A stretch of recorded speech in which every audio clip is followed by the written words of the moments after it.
Oh. Yan po yung kanilang tatay, si Timmy. Mag-ama, ayan oh. Naglalaro yung dalawang magkamuka. Ito po ang kanilang nanay, si Kali.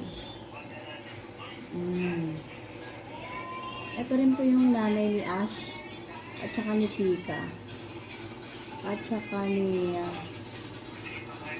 Sky at ni Saji. Ang gaganda po talagang mag-anak nitong mag-asawang to, guys.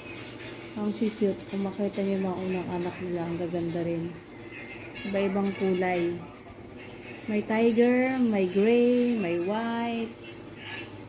Wow, magaling talaga silang gawa. At talagang mga cute talaga, guys. Ngayon lang din siya nagkaroon ng kulay itim. Nakamukha ng tatay, si Malos.